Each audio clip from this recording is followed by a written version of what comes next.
मेरे प्यारे बच्चों, रात को 3 बजे सोकर सुबह 12 बजे उठना और फिर दिन भर पढ़ने की कोशिश करना। कोशिश करने पर भी मन नहीं लगता, आंखों के नीचे गड्ढे पड़ गए हैं, आंखें लाल हो गई हैं। घर में माता पिता बात करते हैं तो उनसे भी चिढ़ होने लगती है कि आखिर क्या बात करें। मन में पूरे समय यही लगता है कि पढ़ने का समय नहीं है, और जब पढ़ने बैठो तो मन ही नहीं करता, और जब पढ़ने बैठते हो तो मोबाइल हाथ में लेकर चलाने का मन होता है, और जब मोबाइल चलाते हो तो अंदर ही अंदर एक अपराध बोध होता है कि मैं क्यों मोबाइल चला रहा हूं, मुझे तो पढ़ाई करनी चाहिए।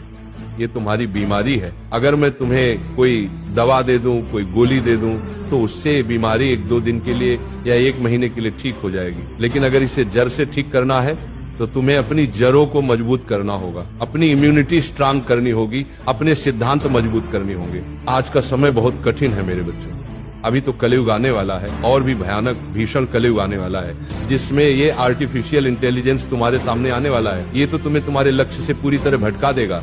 मान लो किसी इंसान को शरीर बनाना है, बॉडी बनानी है, इसके 2 तरीके होते हैं। एक तरीका है अखाड़े में जाकर वजन उठाओ, एक मजबूत शरीर बनाने की, और कुछ लोग जिम भी जाते हैं जिसके पास जो सुविधा है, और दूसरा तरीका होता है दवाई ले लो। तुम जानते हो ना, दूसरे तरीके से इंसान कभी मजबूत नहीं बनता। असली तरीका तो पहला ही है, और वो बहुत कठिन होता है। जिन लोगों के शरीर तुम देखते हो कि इतने मजबूत होते हैं, वो एक दिन, एक रात या 1 महीने की तपस्या से नहीं बनते, बल्कि सालों की तपस्या से बनते हैं। तो मेरे बच्चों, तुम जीवन में जो बनना चाह रहे हो उसके लिए तुम्हें तपस्वी बनना पड़ेगा। मैं मानता हूं कि तुम्हारा समय कहीं ज्यादा मुश्किल है। हमारे समय में इतने शैतान नहीं थे, हमारे पर्यावरण में इतनी बुरी शक्तियां नहीं थी, हम फिर भी अपने लक्ष्य को साध सकते थे, इतने भटकाव नहीं थे। लेकिन तुम्हारी पीढ़ी, ये तुम्हारी पीढ़ी टेक्नोलॉजी के श्राप से शापित है, और इस टेक्नोलॉजी से लड़ने का एकमात्र समाधान है अपनी जड़ों की ओर वापस लौटना। जब तुम्हारे अंदर से वो आवाज उठेगी, मुझे पढ़ना है, सिर्फ इसीलिए पढ़ना है ताकि मैं अपनी और अपने माँ बाप की किस्मत बदल सकूं। जिस दिन तुम्हारे अंदर से ये आवाज आ गई, उस दिन से तुम्हारी जिंदगी बदलने लगेगी।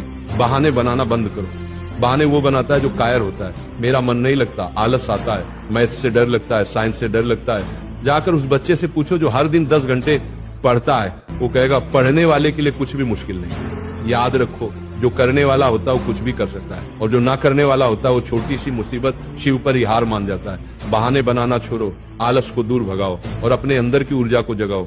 उठो और अपने माँ बाप के सपनों को पूरा करो। तुम्हारा भविष्य तुम्हारे हाथ में है। दुनिया बहुत बड़ी है मेरे बच्चों।